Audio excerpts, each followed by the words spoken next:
भुवनेश्वर में परमाराध्य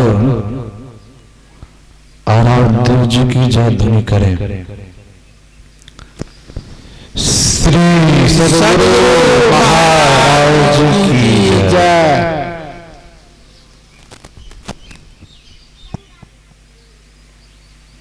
बंदो गुरुपद कंज कृपा सिंधु नर रूप हरि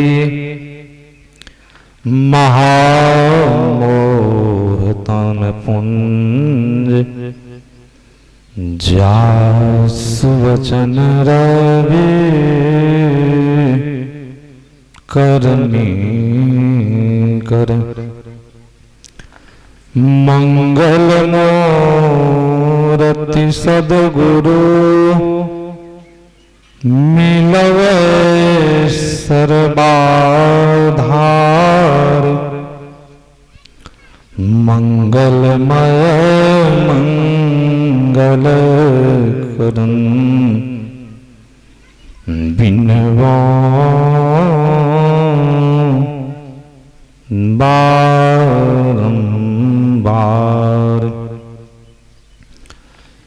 मेरा मुझ में कुछ नहीं,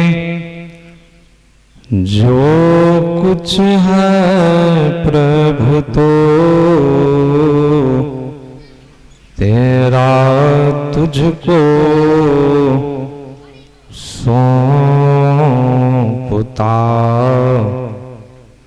क्या लागत प्रभु मोर। श्री सद्गुरु महाराज की जय। परमाराध्य आराध्य जी की श्री जुगल चरणों में कोटि सह नमन। मंच पर मंचासन पूज्य बाबा के श्री जुगल चरणों में कोटि सह नमन। सत्संग में उपस्थित धर्म प्रेमी माताओं एवं बहनों, सबों को मेरा हार्दिक नमन है। अब हम आप सत्संग योग भाग प्रथम से पाठ सुन रहे थे। पाठ में हम आप सुन रहे थे गुरु की विशेषता और गुरु की महिमा। हम आप ये भी सुन रहे थे देहस्था सर्व विद्याश्च देहस्था सर्व देवता देहस्था सर्व तीर्थानि गुरुवाक्येन लभयति। इरा भगवती गंगा पिंगला यमुना नदी ईरा पिंगल योर मध्य सुषमना च सरस्वती। हम आप बराबर सत्संग में सुनते हैं, वेद के ऋषि कहते हैं जो इस हैं वही गुरु है, जो गुरु है वही इस है। गुरु और ईश्वर में कोई अंतर नहीं। जो कोई अंतर मानते वह मानव वह सज्जन उस ज्ञान को प्राप्त नहीं कर पाते जिस ज्ञान के द्वारा मानवों का कल्याण होता है। संत महापुरुष शिव संगीता में भी सुने, इस शरीर के अंदर में सब देवी देवता, सब विद्याएं है, फिर दर्शन क्यों नहीं हो रहा है? ये सारे 3 हाथ का शरीर है, 33 करोड़ देवी देवता है, सब शरीर के अंदर में है, फिर दर्शन क्यों नहीं हो रहा? संत महापुरुष ने कहा है, सच्चे सद्गुरु नहीं मिला है, इसीलिए दर्शन नहीं हो रहा। दर्शन तब होगा जब कहीं सच्चे सद्गुरु जीवन में मिल गया। इसी को गोरखनाथ जी महाराज ने कहा, सद्गुरु मिले तो उबरे बाबू, नहीं तो परलय हुआ। सच्चे सद्गुरु जब जीवन में मिल गया तो जीवन उबर सकता है, जीवन का सार्थक हो सकता है। कहीं सच्चे सद्गुरु नहीं मिला तब क्या होगा? बहुत बड़ी हानि हो जाएगी। हानि क्या होगी? इस शरीर जो मिला है पुनः ये शरीर नहीं मिलेगा। जिसने इस शरीर दिया है पुनः इस शरीर को छीन लेंगे, पशु का शरीर दे देंगे, कितना दुख होगा, बहुत दुख उठाना पड़ेगा। संत महापुरुष कहते हैं, जब सच्चे सद्गुरु जीवन में मिल गया तो शरीर के अंदर में सब देवी देवता का दर्शन हो जाएगा। इस शरीर के अंदर में ब्रह्म ज्योति है, ब्रह्मनाद है। कहेंगे किसने देखा है? ब्रह्म ज्योति है, तो हमने आंख से रोशनी निकल रही है। जब अंदर में ज्योति नहीं होती, प्रकाश नहीं होता, तो आंख से रोशनी निकलती। अंदर में ब्रह्मनाद भी है, अंदर में ब्रह्मनाद है, तमने मुंह से शब्द निकल रहा है। जब ब्रह्मनाद नहीं होता अंदर में तो मुंह से शब्द नहीं निकलता। संत महापुरुष ऋषि कहते हैं, मानव जीवन में हम आप आए, जब तक गुरु नहीं बनाएंगे, सच्चे सद्गुरु नहीं मिलेगा जीवन में, जीवन का सार्थक नहीं हो सकता। गुरु बिन भवन भीतर आने कोई, ज्यों विरंची शंकर सम होई। जब तक गुरु नहीं बनाएंगे आप शंकर भगवान शिव के समान क्यों नहीं होगे तपस्या करके? आपका परम कल्याण नहीं हो सकता है। आप उस परमात्मा को आप नहीं जान सकते। आप विरंची ब्रह्मा के समान क्यों नहीं हो गए हैं? विष्णु के समान क्यों नहीं हो गए? जब तक आप गुरु नहीं बनाएंगे आपका परम कल्याण होने वाला नहीं। भले आपकी कीर्ति फैल जाएगी संसार में, आपका मान सम्मान होगा, यश फैल जाएगा। क्यों? तपस्या के द्वारा, शक्ति के द्वारा आपकी कीर्ति फैल जाएगी, आपका परम कल्याण नहीं होगा। इसीलिए परम संत बाबा देवी साहब ने सतगुरु महाराज जी से कहा था, लाला तू कहां मैं कहां? कहने का परम संत बाबा देवी साहब कहा, लाला मैं उत्तर प्रदेश में, तुम बिहार में। और गुरु और शिष्य का जन्म जन्मांतर का रिश्ता होता है लाला, एक जन्म का रिश्ता नहीं है, जन्म जन्मांतर का रिश्ता है। परम संत बाबा देवी साहब के परम प्रिय शिष्य थे बाबा नंदन साहब। और जब परम संत बाबा देवी साहब मायागंज आए थे तो वहीं पर जाकर के सदगुरु महाराज जी मिले थे और सदगुरु महाराज जी ने कहा था, लाला दरियापंथी में क्या सब सीखा? तो सदगुरु महाराज जी ने कहा था, हजूर मानस जप मानस ध्यान सिखा हूं।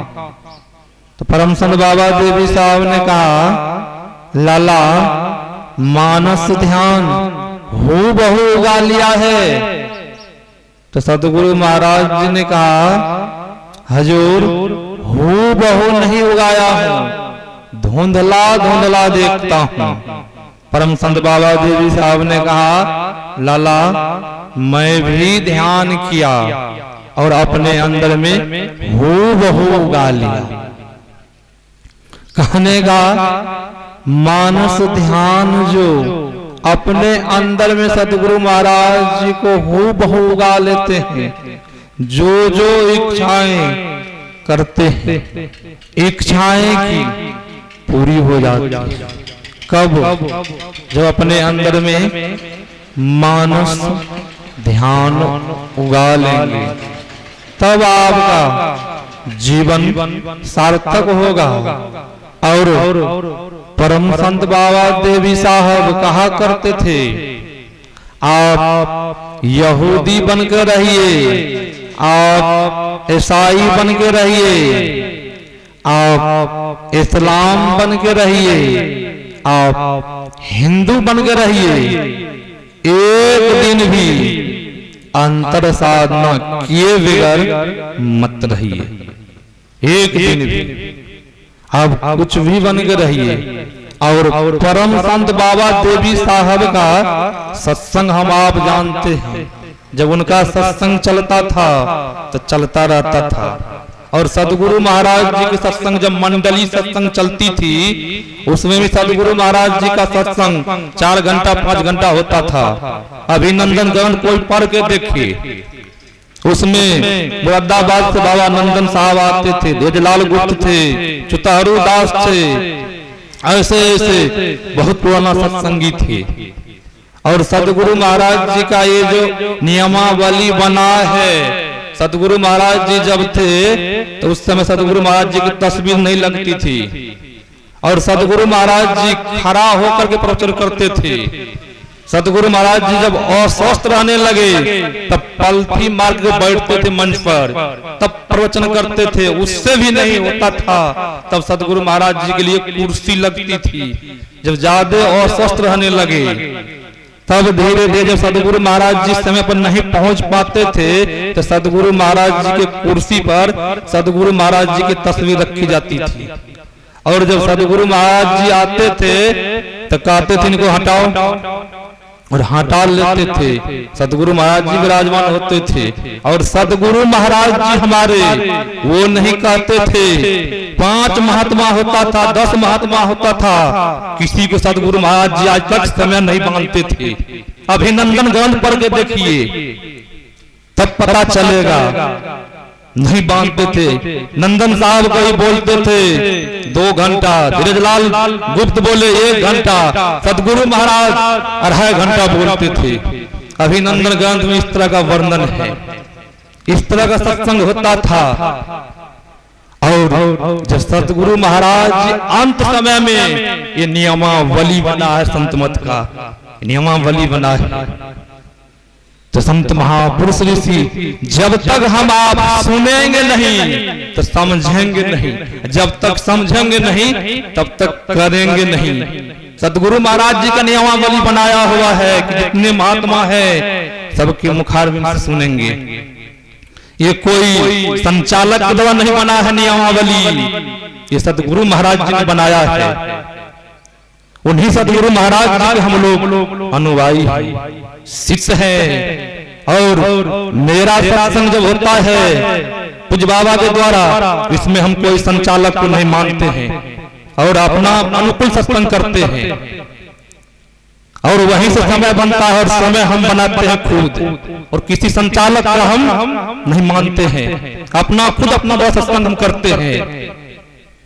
तो मैं यही आप लोगों से कहता हूं, जब तक नहीं समझेंगे तब तक वह ज्ञान नहीं होगा। संत मत सदगुरु महाराज जी को इस संत मत को जानने में 3 महीना लग गया था धीरजलाल गुप्त के पास, और संत मत को समझ करके तब धीरजलाल गुप्त से कहा था मुझे भी अब संत मत में दीक्षा दिला दीजिए।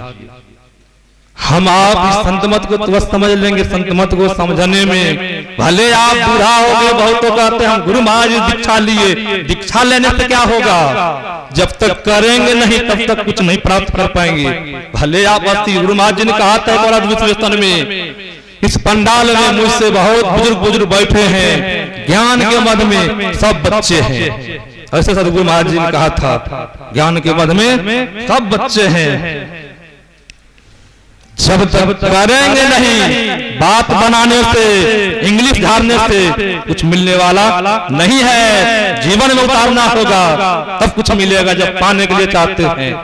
मोहम्मद साहब के समय में मोहम्मद साहब के पास एक बूढ़ी गई थी। मोहम्मद साहब से कहा मोहम्मद साहब मेरा ये बच्चा जो है पोता गुड़ खाता है। तो मोहम्मद साहब ने कहा माता कल आना। फिर बूढ़ी माई सुबह हुई मोहम्मद साहब के पास पहुंचती है। फिर मोहम्मद साहब ने कहा माई कल आना। सप्ताह दिन तक मोहम्मद साहब उस माई को बुलाते रहे और भेजते रहे। जब सप्ताह दिन हो गया तब जब माई आई, मोहम्मद साहब ने कहा कहाँ है माई तुम्हारा पोता? तो मोहम्मद साहब बूढ़ी माई बोलती है मोहम्मद साहब ये है मेरा पोता।